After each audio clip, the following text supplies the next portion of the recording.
ગુજરાત વકીલ મંડળની ચૂંટણીઓ યોજાવા જઈ રહી છે ત્યારે વડોદરા ખાતે પણ પ્રેક્ટિસ કરતા વકીલો ચૂંટણીમાં ભાગ લેવાના છે। જે ચૂંટણી ભાગરૂપે મુખ્ય ચૂંટણી અધિકારી અલકાબેન જાદવ દ્વારા મતદાન યાદી તૈયાર કરવામાં આવી હતી। પ્રથમ વખત વડોદરા વકીલ મંડળમાં 4515 જેટલા મતદારો યાદી પ્રકાશિત થઈ છે, જે આવનાર ઇલેક્શનમાં વોટ અધિકારી મળેલ છે।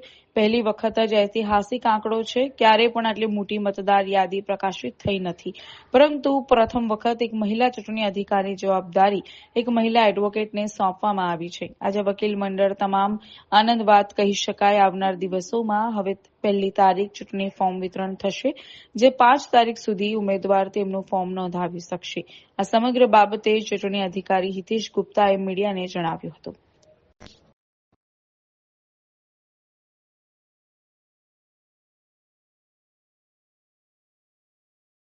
તારીખ 19 ડિસેમ્બર 2025ના રોજ સમગ્ર ગુજરાતમાં બાર એસોસિએશનની એટલે કે વકીલ મંડળોની ચૂંટણી થવા જઈ રહી છે। તેવામાં વડોદરા ખાતે પણ પ્રેક્ટિસ કરતા વકીલશ્રીઓ એ ચૂંટણીમાં ભાગ લેવાના છે।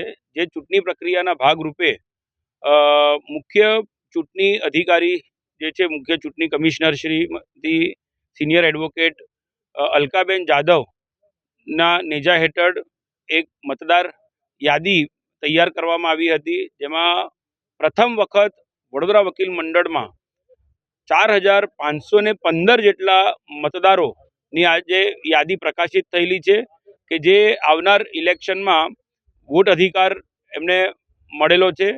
એટલે પહેલી વખત જ આ ઐતિહાસિક આંકડો છે, એટલા માટે કારણ કે આટલી મોટી સંખ્યામાં ક્યારે પણ આટલી મોટી મતદાર યાદી નથી પ્રકાશિત થઈ, પરંતુ એક પ્રથમ વખત જ્યારે મહિલા ચૂંટણી કમિશનર ની જવાબદારી એક મહિલા એડવોકેટને આપવામાં આવી, ત્યારે એમના જ નેજા હેઠળ આ એક ઐતિહાસિક આંકડો આજે વડોદરા વકીલ મંડળના તમામ વકીલો માટે પણ એક આનંદની વાત કહી શકાય। આવનાર દિવસોમાં હવે 1 તારીખથી ચૂંટણી ફોર્મનું વિતરણ થશે, જે 5 તારીખ સુધી ઉમેદવારો પોતાની ઉમેદવારી નોંધાવી શકશે અને ત્યારબાદ સ્ક્રુટિની થયા પછી 19 તારીખે સવારે 10 વાગ્યાથી સાંજના 5 વાગ્યા સુધી વડોદરાની જ આ ન્યાય મંદિર કોર્ટ સંકુલ ખાતે જ ચૂંટણીનું આયોજન કરવામાં આવનાર છે।